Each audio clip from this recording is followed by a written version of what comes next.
Mais uma vez, é uma satisfação incomensurável, pela terceira vez, estou falando um pouquinho alto, no Cresce. Então, para mim, assim, realmente, voltar aqui é uma honra, né?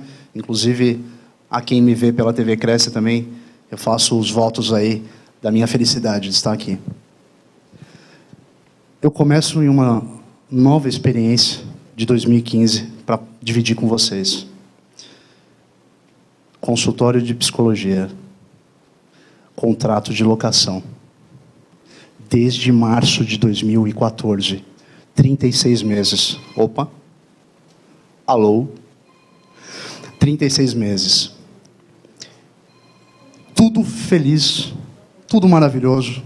Esse contrato de locação de 36 meses foi assinado em março de 2014 e perduraria tranquilamente, não fosse um e-mail da psicóloga, locatária, para a administradora de imóveis e para o locador. Vou devagar para a gente entender. O e-mail dizia o seguinte: o contrato está rescindido. Eu não tenho mais interesse, enquanto psicóloga, de perdurar, de permanecer neste imóvel. Por quê? No e-mail formalizado dizia: eu estou sofrendo, junto com o meu sócio, um ruído, um barulho excessivo, que não permite que eu utilize a unidade que eu loquei em março de 2014. Eu vou sair, não vou pagar nenhum consectário locatício, porque a culpa é do locador. Calma. O melhor ainda está vindo. Com base naquele e-mail, eu questionei: meu Deus do céu, eu não conheço sequer os dois, e para mim o controle da locação estava tranquilo nesse sentido. O que mais chamou a atenção é que o reclamo dela era extremamente pontual e dizia, com base na lei civil, que havia um descumprimento por parte do locador, aduzindo o artigo 476 do Código Civil, dizendo: olha, é uma exceção do contrato. O locador não cumpriu a obrigação dele, portanto, eu não vou cumprir a minha. Eu não consigo usar o imóvel. Meus pacientes querem falar comigo, não conseguem. Eu preciso de paz, sossego. Preciso do uso pacífico do imóvel para que eu consiga falar com o meu paciente, que muitas vezes sofre de inumeradas síndromes. Como que eu vou ter um imóvel cujo vizinho tem uma escola e onde os barulhos desse imóvel são insuportáveis? Pois bem, eu disse: vou responder como advogado da administradora. Se eu formalizar, eu vou descer a pancada. Vamos ter calma. O que eu fiz? Eu falei: eu quero conversar com você. Eu quero conhecer você. E nós marcamos uma reunião em agosto de 2014. O fundamento dela era tão forte que ela dizia: o locador descumpriu o artigo 22, inciso 2 da Lei 8245 de 91, que fala o seguinte: eu não tenho o uso pacífico do imóvel. É dever do locador garantir isso para mim. Eu pago o aluguel, eu pago o condomínio, eu pago o IPTU, eu fiz todo o isolamento que o imóvel precisava. Por que eu não consigo utilizar esse imóvel? Sobrou para o advogado da administradora. E eu fui lá. Encontrei a psicóloga, a advogada e o sócio. Todos disseram para mim: doutor, olha aqui, nós até gravamos, não tem condição de ficar aqui. O cliente de vocês é responsável. O cliente de vocês, locador, ganha dinheiro enquanto eu não consigo atender os meus pacientes aqui. Eu falei: deixa eu ouvir a gravação. Eu não ouvi nada. Eu falei: escuta, eu não estou ouvindo barulho excessivo. Mas, veja, eu não sou técnico. Estou aqui para ajudar. Vamos fazer o seguinte? Vamos até o vizinho? Não, mas eu já conversei com ele, eu não posso ir. Vamos até o vizinho. Todo mundo. Fomos até o vizinho. Nossa, Ramon, tô ficando, o coração tá batendo. Calma, vou terminar. É só pra gente começar já para esquentar. Daqui a pouco a gente brinda o ano novo. Virei para ele, falei assim, olha, eu tô aqui para colaborar, eu sou da administradora de imóveis, eu soube de supostos barulhos, supostos ruídos que tinham acontecido, e eu vim aqui tentar entender isso com o senhor. Ouvir o senhor. Essa história que eu estou contando, eu quero que vocês prestem atenção, porque eu vou falar dos fundamentos daqui a pouco, para suplantar essa história que eu estou comentando para vocês. Ele falou assim, olha, é uma escola, mas eu não tem barulho nenhum, andou comigo em todos os cômodos, as pessoas, os funcionários realmente conversam, tem horários de pico, mas eu já não havia constatado qualquer barulho, sendo leigo, de que era excessivo. Ok. Ela tinha base no dever do locador para dizer que o locador tinha descumprido a obrigação. Voltei para a unidade. E voltando para a unidade, eu disse, eu não sou técnico. Eu não tenho condição de aferir nessa gravação o sofrimento da doutora nesse imóvel. Mas o que eu digo para a doutora é o seguinte, a responsabilidade do locador, ela tem que ser verificada com outros olhos.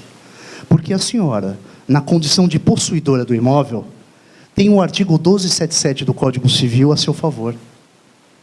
O artigo 1277 do Código Civil garante que o proprietário e o possuidor consigam cessar eventuais prejuízos à segurança, à saúde e ao sossego. Então, eu falei para ela, doutora, veja, se de um lado eu tenho essa situação problemática do vizinho, do qual nem eu nem a doutora somos técnicos suficientes para entender essa situação, do outro eu tenho o direito de vizinhança, que a doutora tem como proteção.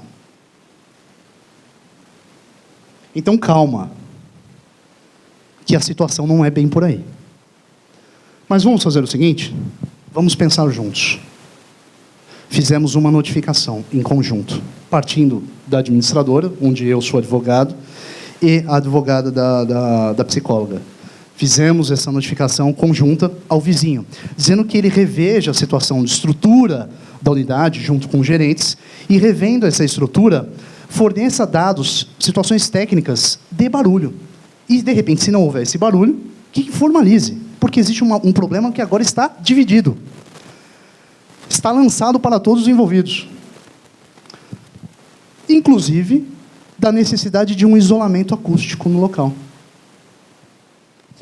O vizinho respondeu. Todos se manifestaram. A psicóloga continua no imóvel até hoje. Solução. O Ramon é bom? Não. Não é isso. Prestem atenção. Conjuntamente, notificação, encerramento da discussão, onde o locador era a parte ruim. Onde não ia ter pagamento mais de locação, ia ter devolução de garantia, ia ser um inferno astral para sair aquela mulher do imóvel. Ela ficou.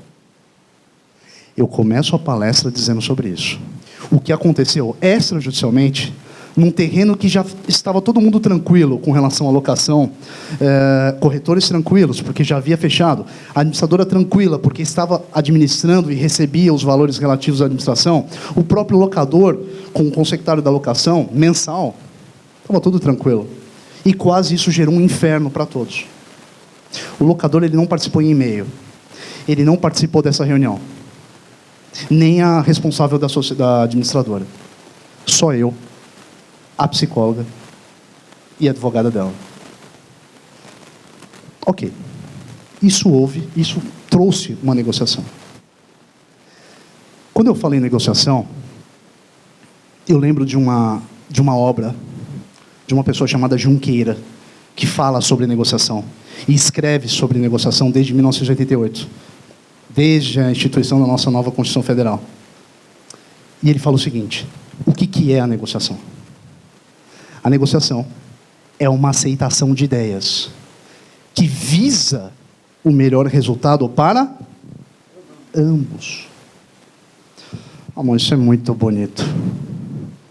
Você não leva a tese de Junqueira para as suas negociações. Leva. É a aceitação de ideias. Eu estou falando de uma ideia única?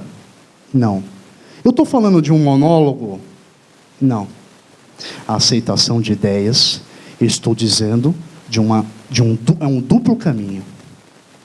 É uma via dupla. E um momento não único, não uníssono, mas um momento duplo. Um momento de troca dupla. Poxa, mas eu já estou cansado de fazer isso. Desculpa, isso não é inovação para mim. Ok. Eu tenho uma outra consideração. Que se apropria melhor dessa ideia do Junqueira de 88. E também é de um palestrante sobre negócios, sobre negociações. Esse palestrante, Hilsdorf, Lupércio Hilsdorf, ele fala que a negociação, e isso no âmbito geral, tá, gente? No âmbito comercial, geral. Ele fala que a negociação, ela segue uma pirâmide, que é um modelo mental. Nesse modelo mental, essa pirâmide, que eu não trouxe o slide, mas é uma pirâmide, de nome negociação, segundo ele, é dividida em 3 pontos, aquele triângulo equilátero, sabe? E esses 3 pontos, eles são divididos em 3 nomes. Lá no cume desse triângulo, eu tenho a informação. É qualquer informação? Não. Informação relevante. Redução de incertezas. Não é qualquer informação. Porque se eu, numa negociação, vomitar todo tipo de informação, ela não vai ser válida. Então eu preciso de informações que sejam relacionadas a essa negociação, propriamente dita. Não outras. Não pessoais. Não que sejam incisivas do outro. Mas informações relevantes. Redução de incertezas é a negociação entre as partes, sempre há dúvidas. Às vezes, há mais dúvidas do que certezas. E aí o que acontece? Quando eu tenho uma redução dessa incerteza, é porque os dados que eu levantei são relevantes, são importantes. Mas o Hilsdorf não fala só da informação. Ele fala também de um aspecto chamado tempo. E aí o caldo entorna. Como é que é o tempo segundo esse palestrante? Segundo esse especialista da negociação, que não é o Ramon falando. Ele diz o seguinte: o tempo pode ser rápido ou pode ser devagar. Tem que ter a proposta e tem que ter a contraproposta. Tem que ter oferta, tem que ter o argumento e tem que ter um contra-argumento. Quem estiver me ouvindo, não aqui, mas na TV Cresce, sabe do que eu estou falando. Se você está dentro de uma instituição, e essa instituição te obriga a usar como estratégia a rapidez na negociação, desculpa, ela está errada. Porque não tem como eu utilizar o aspecto tempo de maneira rápida em todas as negociações. Não dá. Não tem condição. Não, eu quero ser ágil. Olha, eu quero insistir, inclusive, com as partes para fechar o negócio. Não fecha, não vai fechar. E se você fechar, parabéns. Porque, segundo Hilsdorf, negociação não se ensina. É uma habilidade. Então, o que acontece? Quando você tem um aspecto tempo, tem determinadas pessoas que você tem que ser devagar, que você tem que ser específico, assertivo, demorado sim. E em outras negociações, você tem que agilizar rapidamente, porque senão o cara não fecha. Mas quem vai sentir isso? É o negociador. Não são as partes. A parte está ali. Ela vai falar tudo para vocês? Não vai. Vocês não sabem nem 1% do que vocês negociam das partes. E quando vocês sabem, muitas vezes a estratégia utilizada, que eu vou falar daqui a pouco, ela não é assertiva. É uma informação dúbia. Eu tenho 25 anos de profissão de negociação. Fala para mim se todas foram iguais. Eu não tenho uma audiência, eu tenho 10 anos só de advocacia. Né? Ao lecionar também, próximo disso. Mas em nenhum momento eu vi uma audiência igual a outra. E também nenhuma negociação igual a outra. Se eu uso a mesma estratégia e dá certo, parabéns. Não vou falar que é errado. Agora, se todo esse tempo, todas as estratégias foram a mesma, aí realmente quem precisa aprender, quem precisa conhecer dessa estratégia sou eu. É muito difícil. E ele fala do tempo. Falou do tempo, tem que ser rápido, tem que ser devagar, depende do que você vai utilizar, depende do que você negocia. E no outro ponto da pirâmide, ele fala de um negócio chamado poder. Parece que tudo aqui eu falo em pirâmide. Da primeira vez que eu vim para cá, graças a Deus, falei sobre Kelsen e falei de uma pirâmide também, da tridimensionalidade do direito, falei de fato o valor. Parece que tudo vinculado, fica mais fácil até para falar para vocês. Tudo vinculado a pirâmides. Nessa outra ponta, que é o poder, o que é o poder segundo o Lupercio na negociação? É você trazer uma solução justa, equânime. Trazer uma solução onde você apresente o quê? Influência, perspicácia. Isso aí é um negociador. Mas a solução que você traz é justa, é equânime. Ramon, está muito bonito isso. Informação, tempo, poder. Legal. Esse é um modelo mental rápido, porque assim, se a negociação não se ensina, pelo menos o trivial você tem. Você vai sair daqui sabendo que, para uma negociação, preciso de informações relevantes. E o tempo? Eu posso ser devagar nessa negociação. Eu posso ser vagaroso, não o vagaroso contraproducente, não é o vagaroso que não quer fechar um negócio, é o que fornece um tempo razoável, o que dá oportunidade para as partes se manifestarem. E qual a autonomia do poder? É você ter a influência e trazer uma solução justa. Onde as partes saiam, assinem e digam, que maravilha, estou bem. Não se sintam assim, o que eu fiz?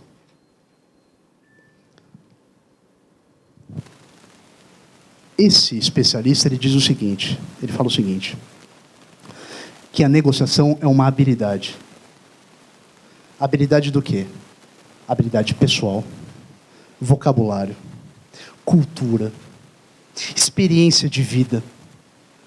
Então, assim, para ser negociador, ele pode ser nato. Inclusive, eu conheço várias pessoas nesse sentido. Mas, além de ser um negociador nato, como você não tem isso nos bancos, em quaisquer bancos, e se alguém pensou que, de repente, eu traria uma fórmula, de repente vai sair questionando isso e vai falar, não, talvez o método que eu tenho até hoje, ele seja diferenciado do que, de repente, aconteça. Mas se ele deu certo, não, por que não se ensina?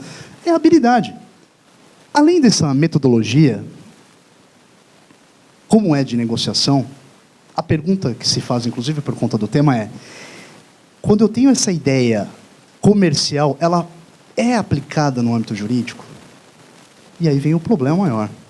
Porque o âmbito jurídico ele é acirrado já, por natureza. Eu tenho uma série de disputas complexas ali, onde o negócio ele é muito complicado de ser resolvido. Ele geralmente tem situações onde você olha e fala assim, não tem acordo, não tem composição. Porque é simples assim, você olha a imagem das pessoas, inclusive, numa mesa de audiência para uma composição, elas são extremamente medonhas. São seguras de si de que não vai ter acordo, de que querem uma condenação, inclusive. É a mesma situação no banco de negociação para uma compra ou uma venda. O que muda ali é um interesse, é um intuito delas. Quando eu falo do âmbito jurídico, existe sim a negociação, porque eu tenho uma série de travas complexas nesse sentido. E no âmbito do jurídico, pensaram inclusive numa previsão legal. Isso, até quando eu comecei a advogar, que dava plausibilidade para a negociação, evidenciava a negociação. Ou seja, por exemplo, uma ação trabalhista. Eu tinha que pegar a ação, o meu cliente, que acabou de ser dispensado, isso quando eu comecei, e eu tinha que mandar esse cliente para uma câmara de conciliação. Principalmente depois da lei de arbitragem de 96. Porque se eu fosse direto para o Poder Judiciário, eles falavam, escuta, isso aqui não cumpriu os requisitos da ação. Volta. Estou extinguindo o processo porque você não passou pela Câmara de Conciliação do sindicato. Eu falei, não acredito. Então, duas situações aconteceram nesse sentido, onde eu ingressei com a ação, dizendo, escuta, a Constituição Federal garante para mim, no artigo 5º, inciso 35, o direito de ação. Você está condicionando essa demanda lá para o sindicato, que não tem nem competência. E aí, com o tempo, graças a Deus, o Tribunal Regional, numa súmula 02, pegou e falou assim, ó, não tem mais. Não precisa, não é condição da ação. Mas eu sofri um pouco por conta disso, porque eu questionava e a ação ia para Berlinda. Então, no âmbito jurídico, além dessa passagem que eu falo, teve a lei de arbitragem, a própria Constituição fala da questão de cidadania, enfim, de respeito. Dois pontos primordiais saíram para o juiz. O artigo 125.4 fala que o juiz, no processo ou fora dele, é obrigado a estimular a conciliação, a composição, a negociação a qualquer tempo. Qualquer tempo. O juiz. A qualquer tempo. Começo, meio e fim. Independente do tipo de processo. Seja ele ordinário, sumário, a qualquer tempo. O novo Código de Processo Civil, que vai vir em março, esse Código de Processo que nós seguimos agora, ele está sendo resolvido, acabado. Está ficando antigo. Estou te falando, no 125.4, prevê isso. O novo Código de Processo Civil, que é o 139.5 agora, fala que além da conciliação, eu tenho a presença de conciliadores e mediadores judiciais para resolver conflito mesmo. Então agora é colocar numa mesa redonda e esses caras que o novo Código de Processo Civil está prevendo, eles vão interferir em negociação plena no Poder Judiciário para tentar ao máximo aniquilar o conflito. Fizeram isso com o processo digital, que está mais rápido. Realmente eu estou tendo acesso, eu consigo compartilhar isso com as pessoas conseguem acompanhar o processo. E agora o estímulo da conciliação. Então não é mais a qualquer tempo. É a qualquer tempo e o juiz ele sai fora da jogada. Não é só o juiz agora. Qual que é a primeira discussão? Isso vai melhorar ou vai piorar? Não sabemos. Como não sabemos uma série de situações que vão acontecer com o novo Código de Processo Civil. O que sabemos é o seguinte, o que eu trago para cá. O Poder Judiciário, de uma maneira mais pontual do que nunca, está trazendo a conciliação.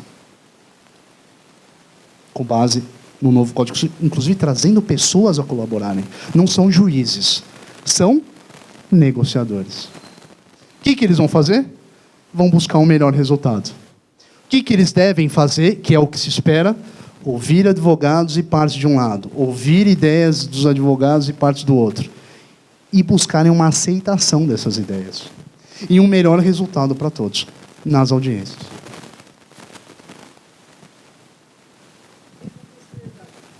Não entendi. Espero que não. Porque o que acontece? Eu já fiz audiência, que eu tenho um relacionamento muito bom com os juízes, nunca tive problema algum, nem audiência, nem fora dela. Mas que diga, escuta, eu estou vendo aqui, olha, eu vi o processo, tem que fazer um acordo, viu, doutor? Tem que fazer, senão não dá, viu, doutor? Tem que fechar um acordo aqui, a situação está difícil para o senhor, viu? Eu falei assim, ó, não tem acordo. Eu vou falar que eu sou flexível, né? Eu sou. Não tem acordo. Vamos instruir. É claro que eu não falo dando risada, né? Eu falo, vamos instruir. Não tem acordo, Senhor. Não dá para ter acordo. Mas o juiz muitas vezes fala assim, olha, não tem um valor, aumenta esse valor aí, viu, doutor? Está muito baixo esse valor. Pelo amor de Deus. Tá aqui ela tem direito mesmo. Calma, vamos instruir. Vamos ouvir minha cliente, vamos ouvir as provas, as testemunhas, vamos lá. Ou eu sou um negociador fora do processo e falo assim, escuta, eu estou vendendo tal coisa. Não, é isso mesmo, tá? O imóvel é esse. Mas e o valor? Eu não quero saber, eu não vou levar nem para o administrador. É isso aqui, não vou levar nem para o vendedor. É esse o valor, tá bom? Obrigado. Você não quer? Tchau. Tá. Eu espero que não seja compulsório. E, na verdade, assim, se houver compulsoriedade, como acontece comigo em audiência, esquece. Não tem acordo. A vontade que você está querendo que faça aqui, isso aqui é inviável. E não estou falando porque é meu cliente. Porque o advogado tem o munus público da responsabilidade também da melhor decisão. E quem é corretor também tem um munus público. E quem está dentro dessa instituição agora tem bastante munus público na negociação. Olha a palavra do presidente. Se não tivesse munus público, A responsabilidade de corretagem não obrigaria ou não traria uma responsabilidade adicional de fazer lançamento e cadastro de inocorrência. Ok. Só vejo isso no Código de Processo Civil? Só tem essa expectativa de negociação no Código de Processo Civil? Não. O Código Civil está lá no artigo 840. Claro, diz que as partes, a qualquer momento, podem fazer concessões mútuas. Eu concedo para ti, o senhor concede para mim. Num nome chamado transação civil. A transação civil é a negociação com composição. Eu perco, você perde. Se não tiver essa perda, não tem o melhor resultado. 840 do Código Civil prevê isso. Prevê o seguinte: as partes podem prevenir ou terminar litígios mediante concessões mútuas. Tem que perder, mas a negociação é prevista lá. Então, se ela não fosse importante, se ela não fosse necessária, ela não teria um preceito de lei para ser colocado, para ser utilizado. Olha, eu, negociador, eu posso usar o Código Civil? Pode. 840 está ali, posso. Concessões mútuas. Aceitação de ideias. Melhor resultado. Quando eu estou numa mesa de audiência, de conciliação, a situação é uma negociação. Eu estou vendendo meu peixe e estou recebendo do outro. Para eu tentar minimizar os meus prejuízos numa negociação. E aí me vem um caso. Eu gosto de falar os casos que eu participo, porque são interessantes. Veio um caso de 2015. Esse é interessante. Esse é interessante. Eu só não posso citar nomes. Não posso falar nomes. Não pode. Mas esse é interessante. E aí eu convido a todos a também prestarem bastante atenção, porque é uma situação que reflete exatamente a negociação, que para mim não aconteceria nunca. Ela simplesmente não ocorreria. Não ocorreria. Sociedade, imagina, uma empresa, quatro empresas. Do mesmo grupo. 4 empresas. Formadas no Estatuto Social, 2 sócios. 2 sócios o quê? 50% cada um. Se o senhor é sócio de 4 empresas, junto com ele, 50% aqui, ó. 50%. Quando você pensa, vocês olham documentação o tempo inteiro. Vocês sabem disso.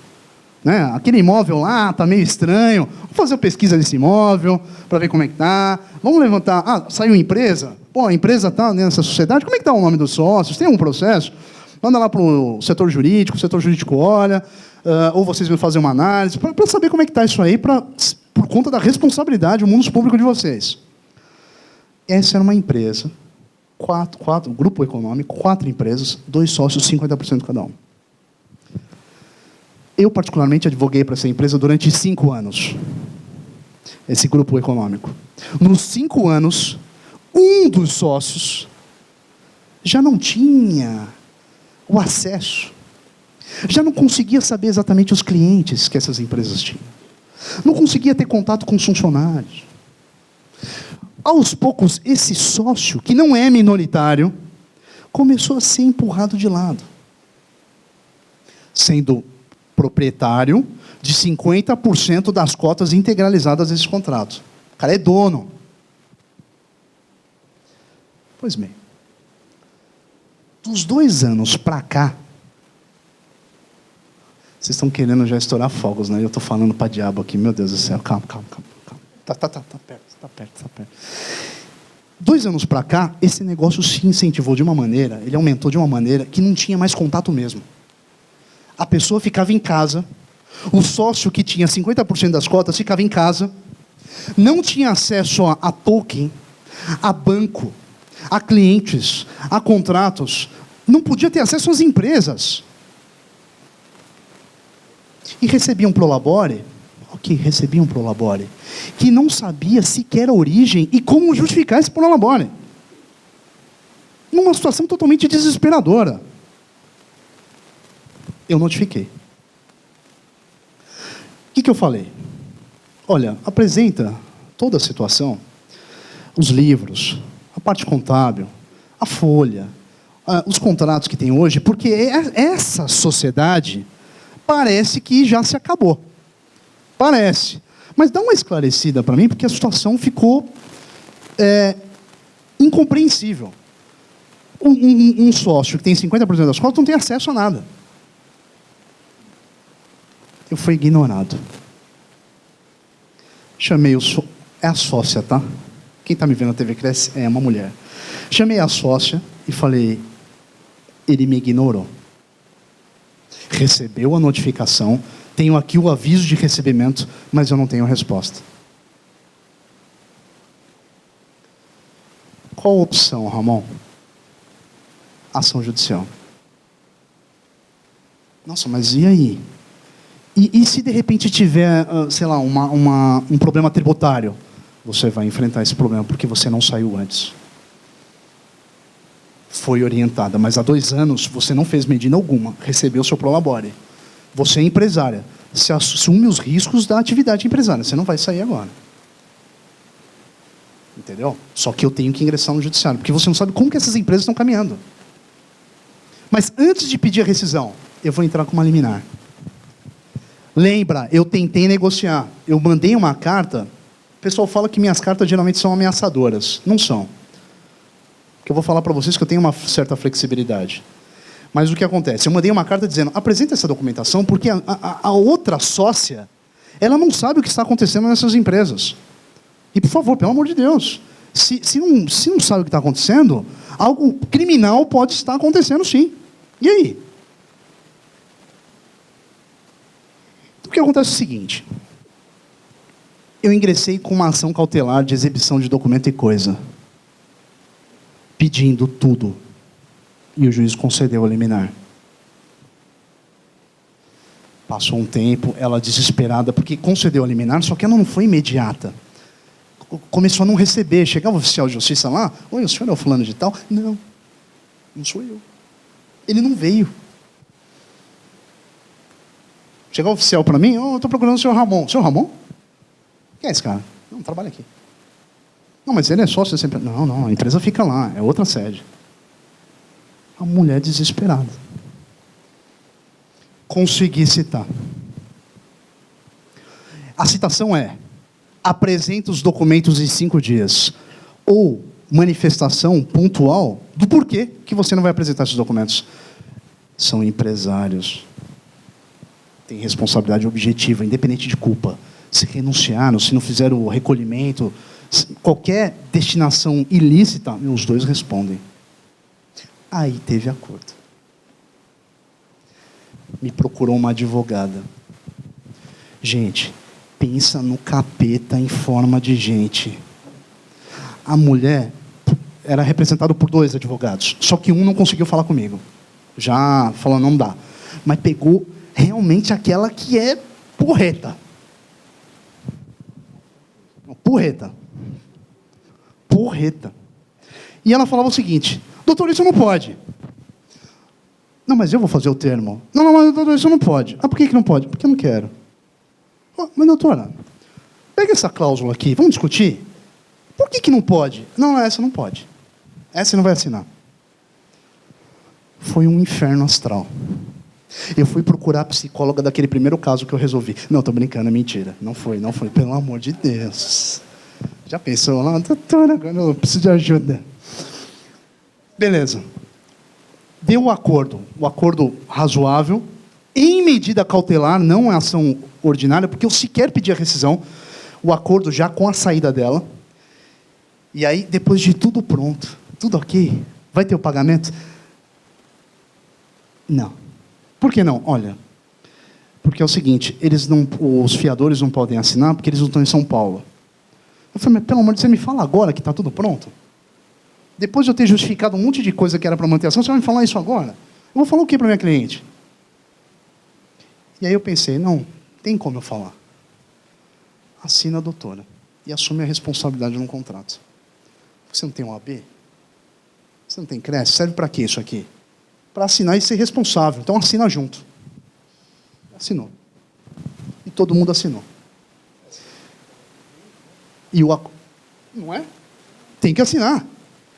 E até porque, com o novo Código de Processo Civil atual, o advogado ele pode declarar que as assinaturas e os documentos que junta são verdadeiros. Olha, é quase uma fé pública, que bom. Então assina junto. Tem a procuração. Vai entrar no processo perfeitamente. A procuração ad judicia et extra. Dentro e fora do processo, assina junto. Mas e para assinar junto? Parto. Mulher difícil. Muito difícil. Deu acordo. Eu recebi uma mensagem da sócia em agradecimento que eu realmente fiquei comovido, porque foi muito bom e eu achei que não fosse dar acordo. E eu tenho que abrir com vocês. Pô, Ramon, todas as negociações que você faz dão certo? Você consegue todas? Não, não consigo. Não consigo mesmo. Coisas, para mim, são difíceis. Porque aí eu quero falar, e aí a coisa meio complica. Aí eu falo assim, eu não posso estar presente. Porque eu não posso negociar algo para mim, é muito difícil. Eu tenho essa dificuldade. Audiência, por exemplo, eu já participei de audiência. Um dia eu era parte, aí eu... Fala para mim. Tá tudo bem, eu tô bem, tá tudo tranquilo. Eu não, nem falar, eu falo. Porque eu não consigo, assim, é mais difícil. E, geralmente, quando são situações de vocês ou de familiares, a negociação é mais difícil, porque você está incluso na situação. É difícil. Também é um contexto muito difícil. Enfim. Então, temos essa transação. Essa transação foi válida.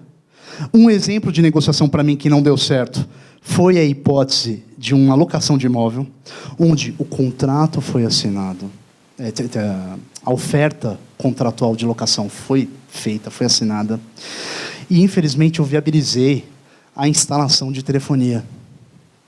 Só que o locador não permitiu que a telefonia fosse finalizada. Um dia antes da locação, do contrato ser assinado. E o locador falou, não vai assinar, pode retomar, pode tirar, porque eu tenho que assinar o contrato e fazer. Está errado? Não. Está certo. Todos conhecidos, inclusive da administradora. Infelizmente, o contrato não foi levado a êxito. Eu tive que finalizar, isso me trouxe uma série de problemas, porque todos já eram conhecidos, e aí a locação em si, ela não teve êxito. Né? Eu tive que arrumar um outro imóvel. Não por conta dele. Ele até falou, poxa, desculpa, tal, mas aí por minha situação mesmo, de todo o cenário, eu acabei não levando a sequência disso aí. Então, infelizmente, não deu certo. Então, esse foi o segundo caso de negociação, foi bem sucedida. Essa teve um evento, infelizmente, não foi realizado. Mas, assim, de uma maneira geral, se eu ouço as partes, se eu faço com que elas aceitem as ideias e resolvam, ok. Teve uma outra situação que envolvia a briga, a discussão de uma cachorra,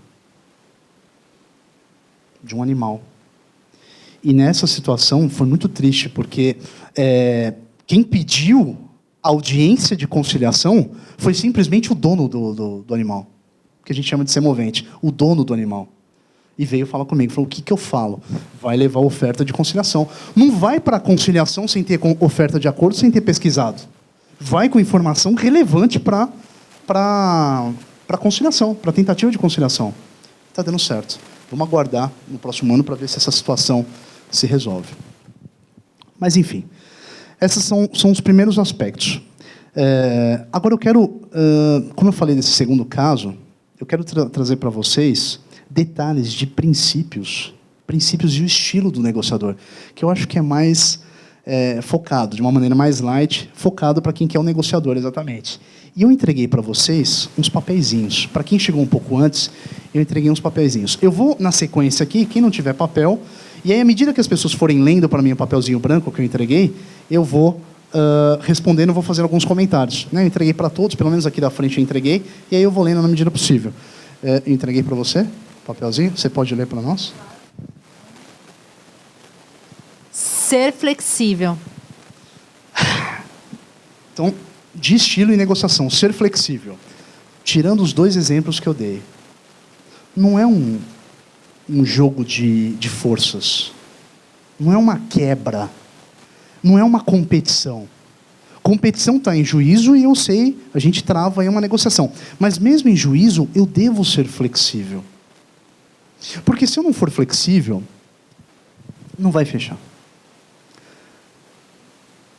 O fato de eu dar oportunidade para uma pessoa se manifestar, uma oportunidade de argumento, isso não quer dizer que eu seja flexível, mas a flexibilidade está em receber o argumento e, de repente, incluí-lo na negociação. O outro não é adversário, ele pode ser um colaborador. Eu tenho que tirar essa questão de egocentrismo da minha vida, nesse sentido. Então, a flexibilidade, quando eu falo em flexibilidade, é exatamente isso. É ouvir e, de repente, incluir uma ideia, incluir um cenário do outro para mim. Ou para a negociação. Eu entreguei para o senhor, não. Ardiloso. Você já tinha lido, que bom, hein? Não pegou no segredo. Ardiloso, o estilo. Vai lá, ardiloso, o papelzinho dele. Ardiloso, não sei se vocês não vão se encaixar, claro. Mas o ardiloso, o próprio nome diz que é aquele cara que precisa sair. O negociador é aquele que aborrece. Só vale a ideia dele. Só vale o que ele pensa e o que ele está oferecendo, ou as informações que ele levantou. Sempre ele vai estar certo. E esse estilo de negociador, toma cuidado. Porque nem sempre, eu estou vendendo uma ideia, de dois pensadores inclusive, que deve haver a flexibilidade. Agora, se eu sou um negociador ardiloso, não ardil, não aquele que usa meios fraudulentos, de engodo, não é esse ardiloso para cá. O ardiloso é o cara que ele incomoda, ele não é cooperativo. Ele aborrece porque ele é unilateral, só vale as opiniões dele, nesse sentido. Que impõe, são impostas. Isso não é negociação. Ser paciente. Ser paciente. Ó, isso é experiência mesmo. Também quem está me vendo no Cresce, aí acho que vai ficar com raiva de mim, na TV. Seguinte... Eu tô negociando uma locação, um imóvel. Paralelamente, eu estou fazendo aqueles pequenos comentários. Não resolve o problema. Poxa, o cara não decide logo o que quer fazer. Ou ele fecha ou não fecha. Pô, tá me pedindo um monte de documentação. Falei para ele que não tinha... Ele me falou que não tinha imóvel. Que não tinha problema nos imóveis, que não tinha processo, não tinha nada. Chego agora, tem uma capivara que o advogado me trouxe. Essa negociação, esse cara está de sacanagem comigo. Ele está mentindo para mim. Você vai morrer. Vai morrer. Aí pega, joga na mesa e fala assim, putz, tá vendo? Ó, você falou que era para fechar hoje, ó, sexta-feira, me falaram que o dinheiro vai vir lá da Europa, isso aconteceu com um cliente meu. Fechando, falou, doutor, eu não paguei seus honorários. Ele sabe o que eu estou falando, hein? Alguém sabe. Eu não paguei seus honorários, porque é o seguinte, o comprador, ele está na Europa. E ele fez um depósito e o dinheiro ficou no banco. Eu falei, eu já tive casos assim. Então tem alguma coisa estranha aí da origem desse dinheiro. Fala para vir para o Brasil, fazer outra forma, mas eu vou pagar você. Eu só preciso fechar essa compra. Ó, não está mais escuro aqui. É isso mesmo, precisa. E está no comitê de um banco, que eu já me apresentei como advogado num comitê do banco, e falou assim, não vou te atender. Eu falei, como não? A conta é minha, eu sou advogado, eu preciso ter acesso. Eu falei, não vou te atender. No comitê de um banco. Banco, não posso falar o nome. Só sei que faz assim, não é assim? Eu fiz o gesto.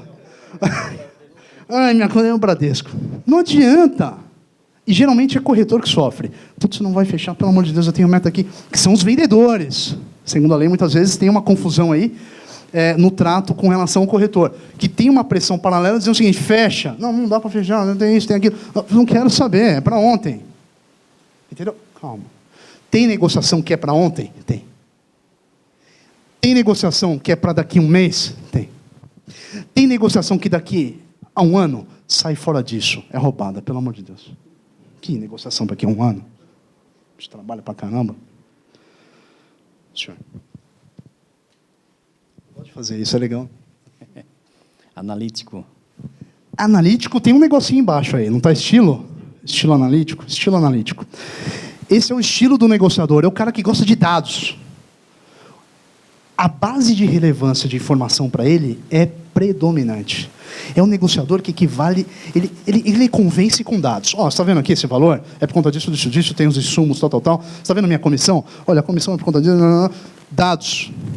Esse é o analítico. Ele só utiliza isso para convencer. Tá errado, Ramon? Não, estou trazendo aqui para vocês. Tem gente que deve estar pensando assim, nossa, eu sou analítico. Tomara que não pense, eu sou ardiloso. Às vezes eu sou ardiloso. Mas não é aquele demoníaco, é um negócio saudável, saudável. Pode falar. Sem vergonha, fica tranquilo. Definir negociação. Definir negociação. Esse é o roteiro. Quando eu penso, agora não é estilo do negociador, é o princípio da negociação. Definir a negociação é você ter um roteiro. Muitas vezes o negócio é tão desesperador e ultimamente a gente anda tão sem tempo, né? A NASA vai mandar até foguetes 2016, 2017, 2018 para ver se tem outro planeta aí que é habitável. Olha só, eu leio esses negócios também, interessante. Então você imagina, a correria está tão grande com medo da gente morrer, quer dizer, a gente não vai morrer, que acontece exatamente isso. Está faltando o roteiro. Eu vou para as cabeças, não quero nem saber se eu tenho parceria, não quero saber de nada. Está faltando uma proximidade disso aí. Eu vou despreparado. Faz o roteiro. Qual que é o objeto da negociação? É exatamente isso? Vamos entender o que é isso? Pô, mas tem pressa, é ágil, as partes estão na dúvida se elas vão fechar o negócio. Não, calma. Deixa eu respirar aqui. Toda audiência, eu tenho o mesmo costume, pelo menos. 1h30 antes, eu faço uma prévia com as testemunhas, para conhecê-las, porque muitas vezes não conhecem. Mas principalmente com os interessados, para quê? Para entender. Com calma. Eu tenho um roteiro processual na minha mente. A negociação também exige isso. Porque se tiver um acordo lá, olha, não tem acordo. Você, mas por que não tem acordo? Eu estou vendo aqui que ela tem direito a 50%. Está claro aqui. É incontroverso. Como é que não tem acordo? E eu estou falando que não tem acordo e não trago uma justificativa sequer? Ah, pelo amor de Deus. Se eu vou falar que eu não tenho acordo, eu estou certo, não tenho, olha aí. Olha, eu quero reduzir o valor. O senhor não me dá um desconto? Não. Não, mas... porque o vendedor, ele é sistemático, não pode. Só o não dá? Mas como é sistemático? Eu estou vendo aqui, estou fazendo uma comparação de imóvel na mesma região. Olha o valor desse imóvel, olha o que o senhor está me oferecendo. É louco? Entendeu? Oi. Ser profissional. Ser corretor é brincadeira? Não é. Pô, uma profissão extremamente séria. Eu vou brincar quando eu estiver fazendo uma negociação? Vou falar da vida íntima das pessoas? Eu vou falar de qualquer outra coisa que seja irrelevante para o negócio? Estou falando de responsabilidade. E se alguém, ou cliente, ou achar que é brincadeira, você fala, isso aqui não é brincadeira, não. Eu tenho família para sustentar, eu tenho pessoas na família que têm essa profissão, eu amo essa profissão, você vai brincar com o quê? Entendeu? É profissional, aqui é profissional, não tem brincadeira, não tem que conversar com ninguém, não tem essa, não existe isso. De conversinhas paralelas, não existe isso. Ou é profissional ou não é. E quando eu falo isso, que eu fico assim, da vida, é com o fato de ver, por exemplo, e-mails, onde existe, parece que uma particularidade, eu nem te conheço, e eu mando e-mails, de repente, como se eu fosse o teu melhor amigo. Na maneira de abordar, de ofertar, mas esquece isso. E-mail é utilizado como prova. Eu recentemente usei o Facebook online em audiência para aniquilar numa prova testemunhal. Eu utilizo e-mails desde que haja a recepção do e-mail.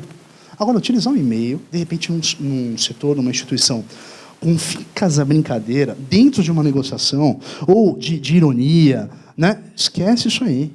Uma falta de respeito para a tua intermediação. E se, de repente, recepcionar uma situação dessa, não admita.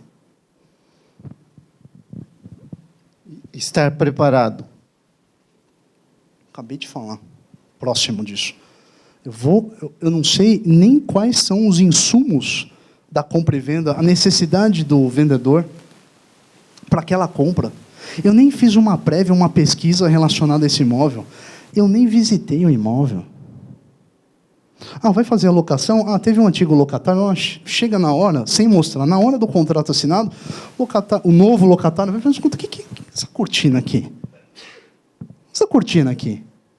Não, isso aqui não, vocês não tinham comentado que tinha, me atrapalha. Ou o proprietário, escuta, mas cadê a minha cortina que eu tinha colocado aqui? O outro locatário levou? Ah, não, que isso? Eu vim retirar para ter uma nova locação, levaram minha cortina de não sei quantos milhões de dólares. Entendeu? Então você tem que estar preparado. Você está fazendo uma negociação, o problema agora é teu. Desculpa. Você está mexendo com patrimônio. Patrimônio, vida, saúde, isso é questão de importância. Você não vai se sentir bem se, de repente, uma das partes falar, escuta, o senhor não sabia disso? Por que o senhor não fez vistoria? Não tem que estar preparado mesmo. Isso é princípio de negociação. Conhecimento relevante. Catalisador. É um estilo. Catalisador, um estilo.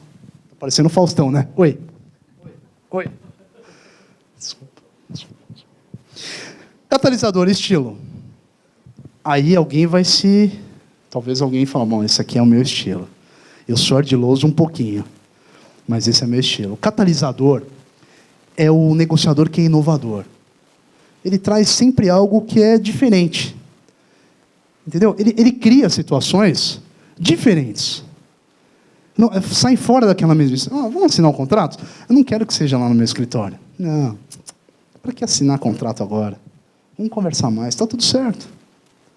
E o cara faz de uma maneira onde a inovação dele fecha o negócio, mas criando situações. Ele, de repente, cria planejamentos, vai para uma reunião com um slide diferente. Né? Ele fala, não, mas eu já vi, eu já sei o que é o imóvel, eu te puxei esses dados.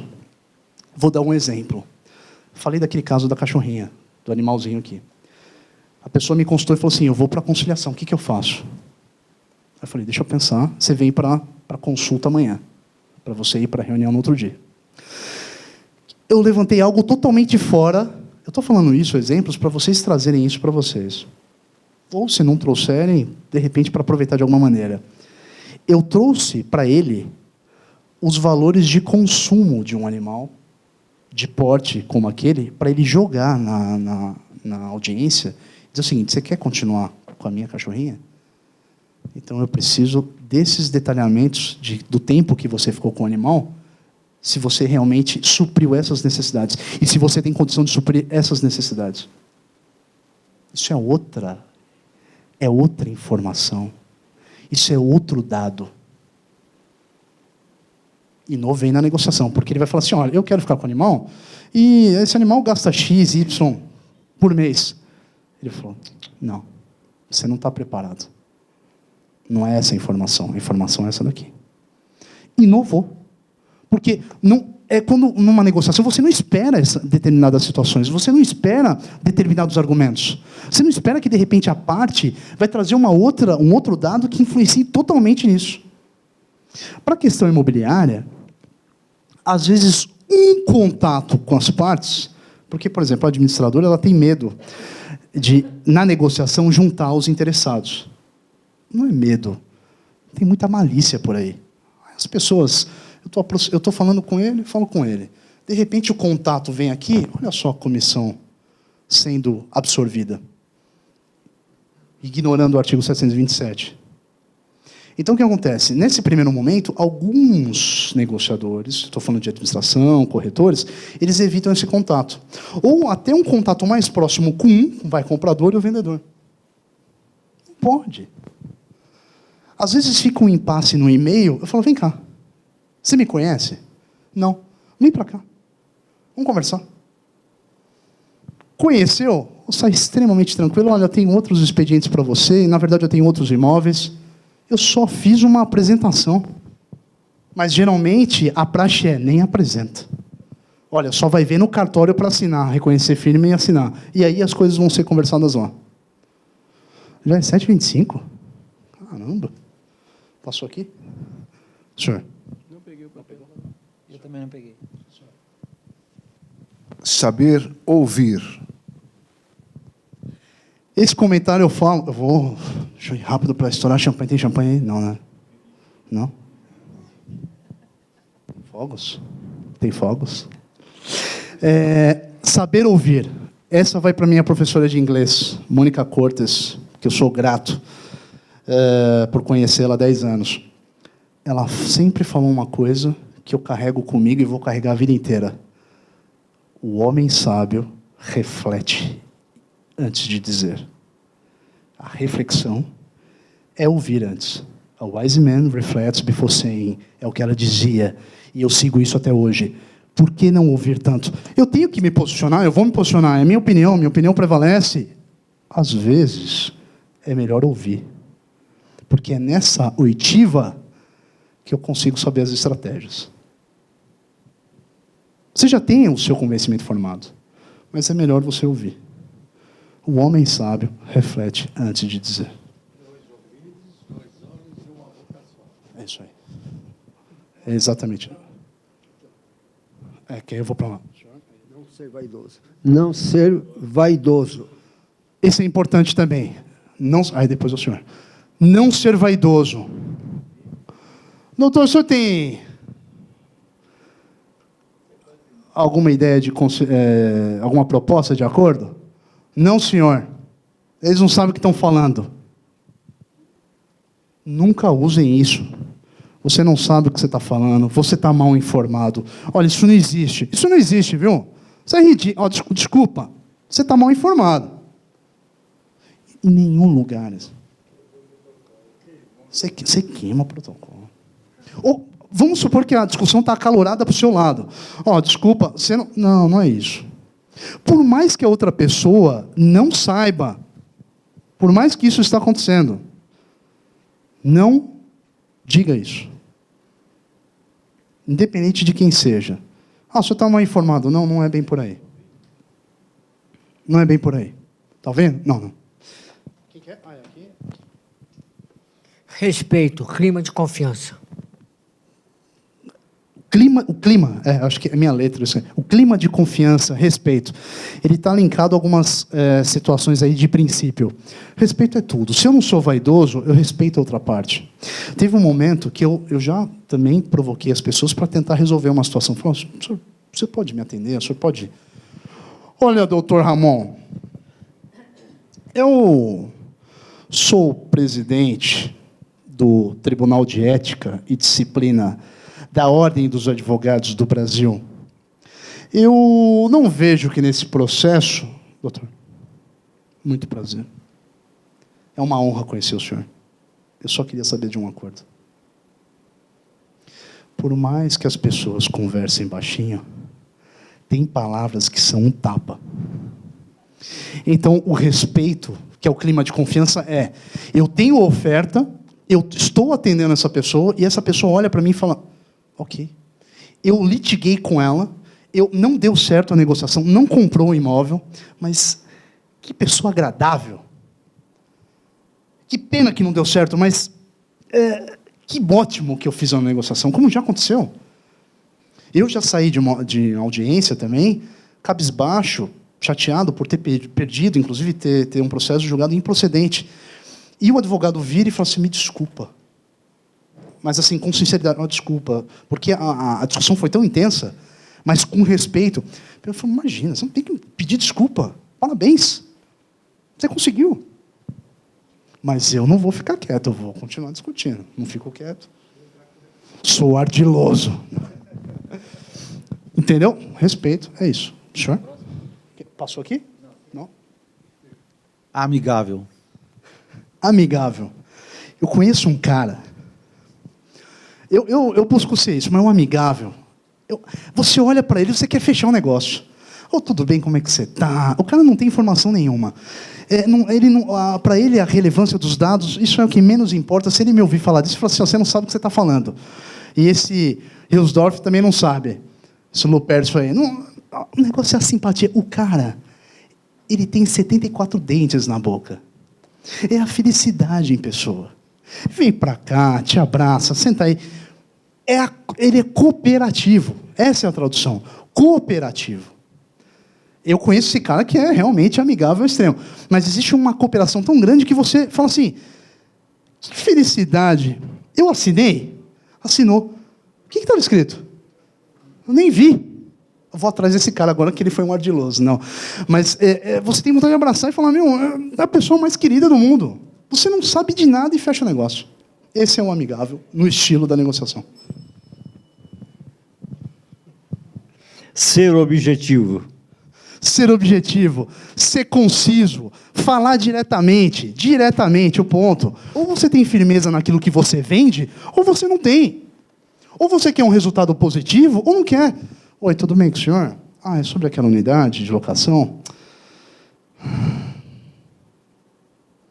Senhora, está no telefone? Então, é o seguinte, é que eu não estou muito bem. Pelo amor de Deus, vai direto ao ponto, olha, eu não posso te atender. O senhor, entendeu? Fala, mesmo que seja, eu não estou bem, o senhor, espera um minutinho na linha, a proprietária da administradora vai te atender. Seja claro. Vem cá, eu tenho uma coisa para te falar.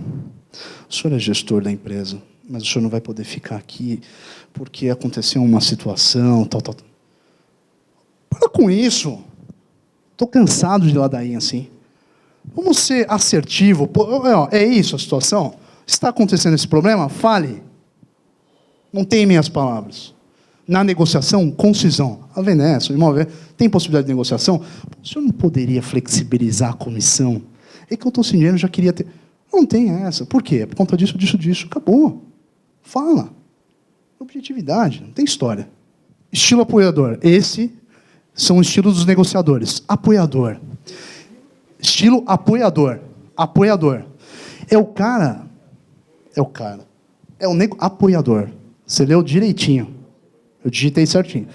Apoiador. Ele não consegue fazer sozinho. Ele precisa de alguém. Então, a negociação, ela flui quando esse estilo de negociação, ele envolve uma equipe. O apoiador precisa de outros. Ele não trabalha sozinho. Ele sempre oferece uma equipe. Porque nessa equipe ele que é o amigável, tem alguém que traga os dados, que traz os dados relevantes, reduz incertezas, tem um outro que verifica a documentação e é questão de tempo, vê a propostas, contrapropostas, os problemas, né, os contraproblemas, que aí geralmente eu falo, não, eu tenho outro problema aqui, novo. Então, o apoiador, ele não trabalha sozinho. Ele precisa de uma equipe. Controlador. O controlador, diferente do apoiador, sabe o Chuck Norris? Chuck Norris não era conhecido como lobo solitário? O cara é o Chuck Norris. Chuck Norris da negociação. É ele que faz. O negócio é com ele. Ele resolve. Ele tem os dados, ele tem as metas, ele reduz... Ele é o Chuck Norris da negociação. Ele resolve o problema. Entendeu? Ele que informa. Ele que traz os detalhes.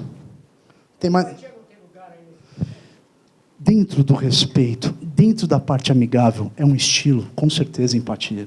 Né? Então, assim, tem outros, inclusive, até que eu não vou citar aqui, que se encaixam nos que eu falei. Encaixa, com certeza. Tem e deve ser elemento de utilização na negociação. Tem mais alguém com papelzinho? Não, né? Não.